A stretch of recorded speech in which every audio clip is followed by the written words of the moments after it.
আজ থেকে 500 বছর আগে সুফি সম্রাট হযরত শাহ ফতুল্লাহ রাদিয়াল্লাহু তাআলা আনহু সুদূর বাগদাদ নগরী থেকে এখানে ধর্ম প্রসার উদ্দেশ্যে আসেন। এক পাশে বুড়িগঙ্গা, অন্য পাশে শীতলক্ষা নদীর উভয় পার ঘিরে আশেপাশে প্রাকৃতিক পরিবেশ যা রীতিমতো মানুষকে আকৃষ্ট করে তুলত। নারায়ণগঞ্জের যে একটি ওয়েবসাইট রয়েছে, সরকারি ওয়েবসাইট naranganj.gov.bd, এই ওয়েবসাইটে আপনারা কিন্তু নজরুল ইসলাম শান্ত ভাইয়ের যে লেখাটি রয়েছে সেই লেখাটি কিন্তু আপনারা পেয়ে যাবেন সার্চ দিলেই। সেটা তৎকালীন ইউনু, নারায়ণগঞ্জের যে ইউনু সুরেন্দ্রনাথ চক্রবর্তী স্যার 2010 সালে সম্ভবত আমাকে ডাকলেন এবং বললেন যে নারায়ণগঞ্জের ইতিহাসে অনেকটা দায়িত্ব দিচ্ছি, কিন্তু আমি শুনলাম যে আপনি লেখালেখি করেন, আপনার লেখার হাত খুব সুন্দর, তো আপনি যদি এটা দায়িত্বটা নেন তাহলে ভালো হয়। নারায়ণগঞ্জ জেলার ভিতরে যত মুক্তিযোদ্ধা আছে, এই মুক্তিযোদ্ধাদের ভিতরে এই এনায়েতনগর ইউনিয়নের মুক্তিযোদ্ধারা কিন্তু সবচেয়ে বেশি ছিল। ঢাকার পূর্ব নাম তো জাহাঙ্গীরনগর, আমরা জানি। এখানকার একটা দুর্গই টোটাল জাহাঙ্গীরনগরকে টোটালি নিয়ন্ত্রণ করত এবং এখানে হাজার হাজার লক্ষ লক্ষ সৈন্য থাকতো যারা পর্তুগিজ জলদস্যুদের সাথে লড়াই করত। বুড়িগঙ্গা নদীর মোড় নেওয়ার ফলে এই নদী গর্ভে এই দুর্গটা বিলুপ্ত হয় অনেক আগেই। 292 বর্গ কিলোমিটার এলাকা নিয়ে 1984 সালের 25 ফেব্রুয়ারি নারায়ণগঞ্জ জেলা হিসেবে ঘোষণা করা হয়। বর্তমানে 5টি উপজেলা নিয়ে নারায়ণগঞ্জ জেলা আধুনিক নারায়ণগঞ্জের রূপরেখায় চলে আসে। নদীগুলো তার নব্যতা হারিয়ে ফেলেছে, তার সৌন্দর্য হারিয়ে ফেলেছে। এখন আর সেই কাকের চোখের মতো টলমলা জল আর দেখা যায় না। এখানে রুই, কাতলা, বোয়াল মাছের মার পড়ে না। আর কালের আবর্তে এই যে প্রাকৃতিক যে নদীগুলি, সম্পদশালী যে নদীগুলি, এই নদীগুলি তার অস্তিত্ব বিপমন্ডন করে ফেলেছে, অস্তিত্ব হারিয়ে ফেলেছে। ইতিহাস ঐতিহ্যের লীলাভূমি নারায়ণগঞ্জ সদর উপজেলা।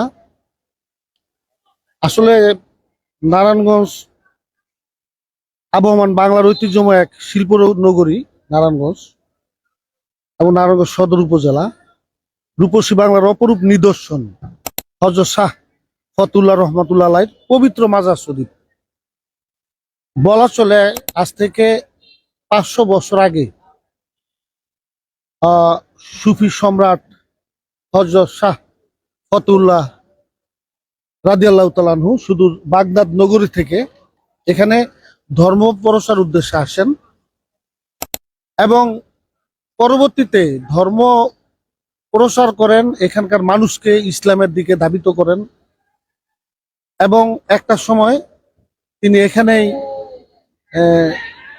মৃত্যুবরণ করেন। তার মৃত্যুর পর পরগনা হিসেবে এই এলাকার নাম ফতুল্লা অঞ্চল দেওয়া হয়। এক পাশে বুড়িগঙ্গা, অন্য পাশে শীতলক্ষা নদীর উভয় পার ঘিরে আশেপাশে প্রাকৃতিক পরিবেশ যা রীতিমতো মানুষকে আকৃষ্ট করে তুলত। সবুজ প্রকৃতিময়তা, পাখিদের কলকাকলি, নদীর কলতান, ফুল পাখি অরণ্য ঘেরা ছিল এই অঞ্চল। বিস্তর শহরায়নের ফলে, বিস্তর মেল ফ্যাক্টরি ইন্ডাস্ট্রিজ হওয়ার ফলে সে আগের যে প্রাকৃতিক এলাকা, আগের যে গ্রাম অঞ্চল, গ্রামীণ ধারা আজ বিলুপ্ত হয়ে গেছে। নদীগুলো তার নব্যতা হারিয়ে ফেলেছে, তার সৌন্দর্য হারিয়ে ফেলেছে। এখন আর সে কাকের চোখের মতো টলমলা জল আর দেখা যায় না। এখানে রুই, কাতলা, বোয়াল মাছের মার পড়ে না। আর কালের আবর্তে এই যে প্রাকৃতিক যে নদীগুলি, সম্পদশালী যে নদীগুলি, এই নদীগুলি তার অস্তিত্ব বিপমন্ডন করে ফেলেছে, অস্তিত্ব হারিয়ে ফেলেছে। এটার জন্য দায়ী আমরা মানুষ। আমাদের চেতনা যখন গুণে ধরেছে, আমাদের চেতনায় যখন বাধাগ্রস্ত, আমরা যখন আমাদের অস্তিত্ব থেকে বিপণন, ঠিক আমাদের প্রকৃতিময়তাও আমাদের কাছ থেকে অনেকটাই দূরে সরে গেছে, অনেকটাই বিলুপ্তের দিকে ধাবিত হচ্ছে। 292 বর্গ কিলোমিটার এলাকা নিয়ে 1984 সালের 25 ফেব্রুয়ারি নারায়ণগঞ্জ জেলা হিসেবে ঘোষণা করা হয়। বর্তমানে 5টি উপজেলা নিয়ে নারায়ণগঞ্জ জেলা আধুনিক নারায়ণগঞ্জের রূপরেখায় চলে আসছে। উপজেলাগুলো হলো: 1 নারায়ণগঞ্জ সদর উপজেলা, 2 বন্দর উপজেলা, 2500 উপজেলা, রূপগঞ্জ উপজেলা ও সোনারগাঁ বৌদ্ধের বাজার উপজেলা। এই উপজেলাগুলোর মধ্যে প্রায় 8টি পৌর ওয়ার্ড, 10টি ইউনিয়ন নিয়ে নারায়ণগঞ্জ সদর উপজেলা গঠিত। সদর উপজেলার জনসাধারণের প্রাচীন জীবনযাত্রা ছিল একেবারেই সহজ সরল ও প্রাঞ্জলতায় পরিপূর্ণ। নারায়ণগঞ্জ জেলায় 6টি নদী। নারায়ণগঞ্জ জেলায় কিন্তু 6টি নদী।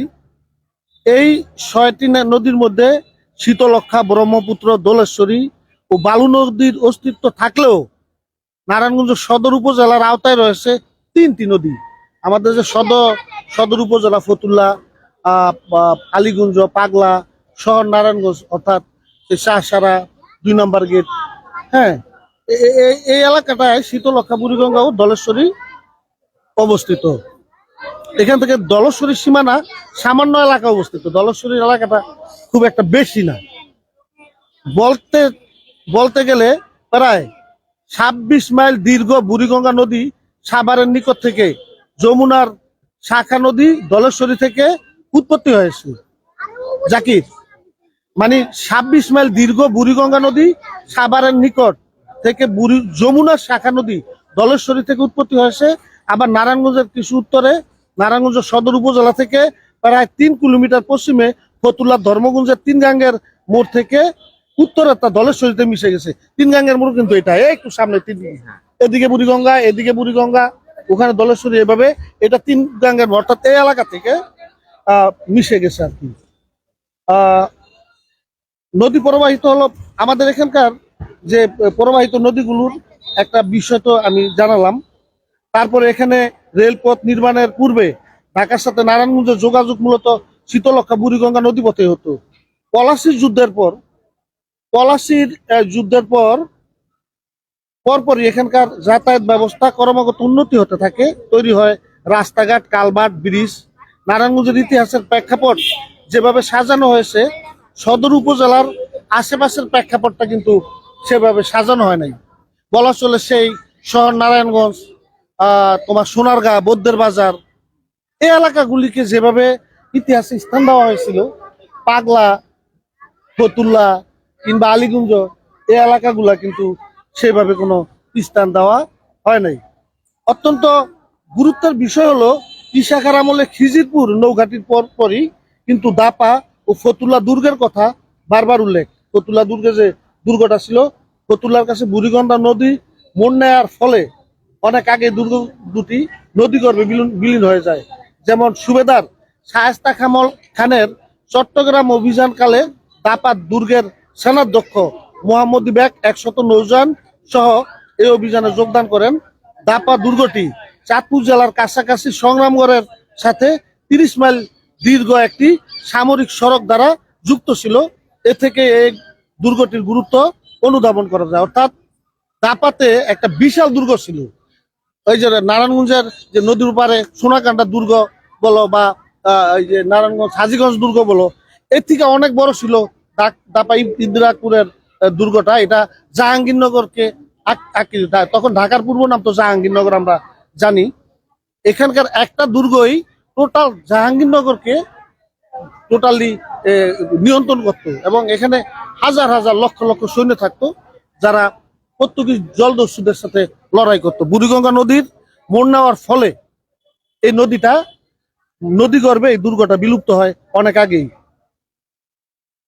তারপরে 1971 সালের যুদ্ধ পরবর্তী সময়গুলোতে ব্যাপক শিল্পায়নের ফলে বিভিন্ন কলকারখানার বিষাক্ত বজ্রে এই অঞ্চলের নদীগুলো গ্রহণযোগ্যতা অনেকাংশে হারিয়ে ফেলে।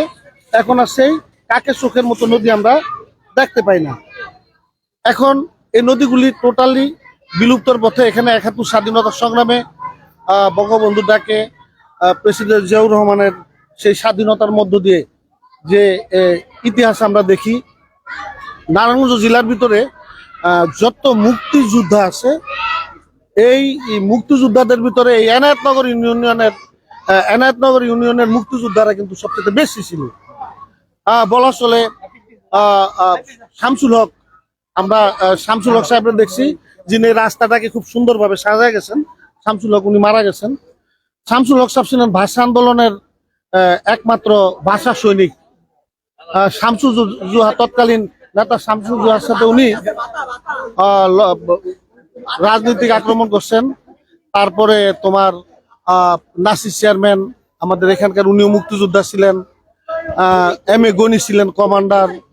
তারপরে এখানে এম এ লতিফ, তারপরে আরো অনেক মুক্তিযোদ্ধা। 1971 সালে সেই যমুনা জেটির ঘটনাটা আমরা জানি। সেখানে বিভিন্ন জায়গা থেকে মুক্তিযোদ্ধাদের ধরে এনে ওখানে বন্দি রাখতো এবং একটা সময় গ্রেনেড মেরে ওদের গুলি করে বুড়িগঙ্গা নদীতে ভাসিয়ে দেওয়া হতো। এটা হচ্ছে মূলত এই আমাদের এই এলাকার সবচেয়ে বড় ইতিহাস, 71-এর স্বাধীনতা সংগ্রামের ইতিহাস। নারায়ণগঞ্জের ইতিহাসটা কিন্তু আমি লিখছি, আমার নিজে হাতে লেখা। তৎকালীন ইউনো, নারায়ণগঞ্জের যে ইউনো সুরেন্দ্রনাথ চক্রবর্তী স্যার 2010 সালে সম্ভবত আমাকে ডাকলেন এবং বললেন যে নারায়ণগঞ্জের ইতিহাসে অনেকটা দায়িত্ব দিচ্ছি, কিন্তু আমি শুনলাম যে আপনি লেখালেখি করেন, আপনার লেখার হাত খুব সুন্দর, তো আপনি যদি এটা দায়িত্বটা নেন তাহলে ভালো হয়। তখন আমি প্রায় 112 থেকে 13 পৃষ্ঠার মতো একটা লেখা, দীর্ঘ 6 মাস এটার উপরে গবেষণা করে, তথ্য উপাত্ত সংগ্রহ করে, সেই বৌদ্ধের বাজার, সোনারগাঁ, সে পানাম টানাম পুরা এলাকা তছনছ করে, আমি তো শিক্ষকতা করি, ওখানে থেকে আমার প্রতিষ্ঠান প্রধানের থেকে ছুটি উনি নিয়ে নিছেন। তো এইটা আমি তারপরে জমা দিই, আর্টিকেলটা তাকে জমা দেয় এবং আরো অনেকে জমা দেয়, কিন্তু আমার এই আর্টিকেলটাই কোনো না কোনো ভাবে টিকে যায়। ধন্যবাদ। আমাদের সঙ্গে যুক্ত ছিলেন অত্যন্ত জনপ্রিয় একজন কবি, লেখক, শিক্ষক এবং martial art fourth dan, black belt, martial art black belt fourth dan. তো উনি আমাদের নারায়ণগঞ্জের যে প্রেক্ষাপট, আপনারা জানেন নারায়ণগঞ্জের যে একটি ওয়েবসাইট রয়েছে, সরকারি ওয়েবসাইট naranganj.gov.bd, এই ওয়েবসাইটে আপনারা কিন্তু নজরুল ইসলাম শান্ত ভাইয়ের যে লেখাটি রয়েছে সেই লেখাটি কিন্তু আপনারা পেয়ে যাবেন সার্চ দিলেই। সেটা হচ্ছে naranganj.gov.bd। সরাসরি নজরুল ইসলাম শান্ত ভাইয়ের সাথে আমরা যুক্ত ছিলাম। উনি কিন্তু ওনার নিজের মুখ থেকে এই নারায়ণগঞ্জের প্রেক্ষাপট এবং ঐতিহ্য নিয়ে উনি কথা বলছিলেন। তো ধন্যবাদ। আবারও নতুন কোনো লাইভে যুক্ত হবো আমি, শেখ জাকির আহমদ। সে পর্যন্ত সকলে ভালো থাকুন, সুস্থ থাকুন এবং ZTV অনলাইন লাইভ চ্যানেলের সাথে থাকুন।